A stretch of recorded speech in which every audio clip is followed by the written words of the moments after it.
So the second question that we want to sort of tackle in our series of getting to know the SBC is why participate in Southern Baptist life. We've discussed why denominationalism, why do these structures and cooperation exist, but why participate? Why jump in?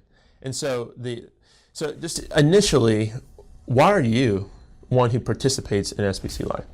Wow. Well, I mean, I think for me, I sort of found something in the Southern Baptist Convention where I could actually see the cooperation that was happening. I'm one who's drawn to organizations and systems. I want to understand them. And so once I did, I saw what this group, what this thing was capable of doing. And so I didn't want to be on the sidelines. I wanted to be a part of it. I like to say that, everyone has sort of their place in it, and wherever it is, we just want to make things better. We want to say we've left it better than we found it, that's our role in it. And so that's why I participate, because I've looked at it and see what it can do, and so I want to play my part. Yeah, so I know one of the great blessings of the Southern Baptist Convention is resources. Tell us about what sort of resources are available. Yeah, so when you think about all of our entities as they work together, whether it's the seminaries, we have 6 seminaries, they're providing education, and as they provide education, they're providing that with the support of Southern Baptists. The way that our cooperative program works and the kind of the funding mechanism, which is a long discussion probably for another day, but it allows the financial support of Southern Baptists, of Southern Baptist churches, to come together and provide a way for the future ministers, for the future missionaries, for future church planters to be trained and educated. That's a huge resource. Our mission boards and how they are sending out, we're actually able to see what they are doing, how they are sending out missionaries and church planters and others on our behalf, but they're also resourcing us. They're helping us to see the bigger mission. They're helping us to know more. Other things like the Ethics and Religious Liberty Commission, just so many ways. And then opportunities for pastors, for ministers, even for lay people to learn, to grow. There are opportunities all throughout the year. It is actually a tool for the churches. And so we're really giving and helping fund the mission, but then also something that we can participate and grow in. So it's funding ministers at the beginning of their sort of preparation. Yes. Throughout their ministries, and also helping resource churches as they are pursuing God's mission.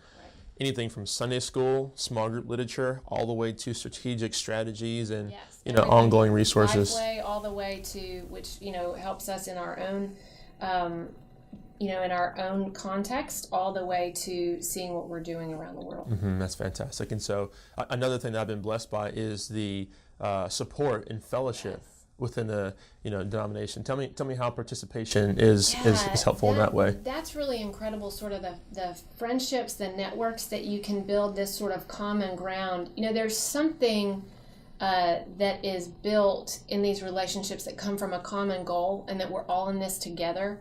And the Southern Baptist Convention is a wide spectrum of people. It's very diverse in age, in context. You have people from cities, you have people from rural areas, you have small churches, large churches, men and women, ethnic diversity. It's across the board. And we have this confessional statement, the Baptist faith and message, that we say this defines who we are. The convention has said this is going to be sort of the tent that we are under. And within that tent, you have just a spectrum of methods, of practices, of all people who hold to this. We have this thing in common, and we have this mission that we're trying to achieve. And that gives us an opportunity to build friendships, relationships that last for a lifetime. And having that common ground and knowing I'm in this with you, you're in this with me, we're in this with all of these other people. There's something very special and unique about that, and it lasts. These friendships, these connections last for decades. That's fantastic. So we talked about resources, we talked about fellowship and support, and now the fun one, which is the opportunity to facilitate change. Yes. And that's a tough one because a lot of people assume because it's this big thing, one person doesn't make a difference. And that's just not true. I mean, we can actually look back in the history of the Southern Baptist Convention and see turns that have been made, things that have happened, and they happened because people kept showing up. In 1985, they had the SBC annual meeting had over 45,000 messengers participating. It's the largest deliberative assembly on record.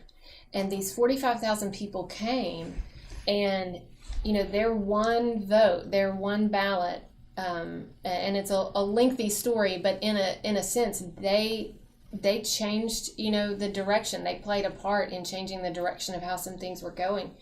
And, it's really easy to sort of put yourself on the outside and want to criticize or question what's going on. But the truth is, the place to actually make a difference is not sitting on the outside and questioning, but is actually being in that room.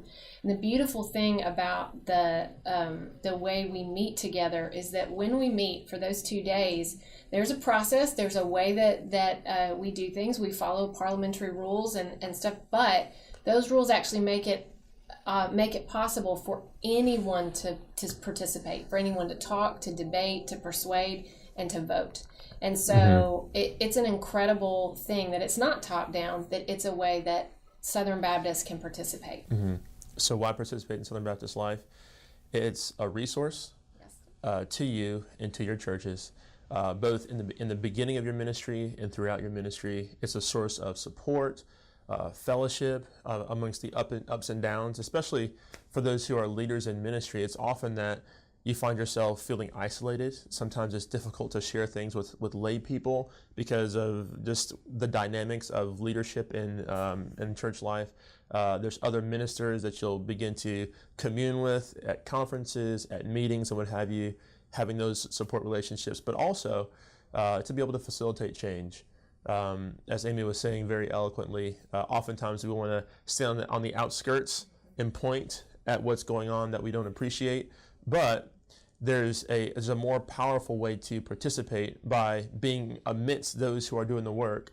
And then as we offer constructive criticism, we can actually act on it, and then they know that we're doing it for the betterment of what is actually going on. So why be a part of the Southern Baptist Convention? I hope that we've answered that question for you.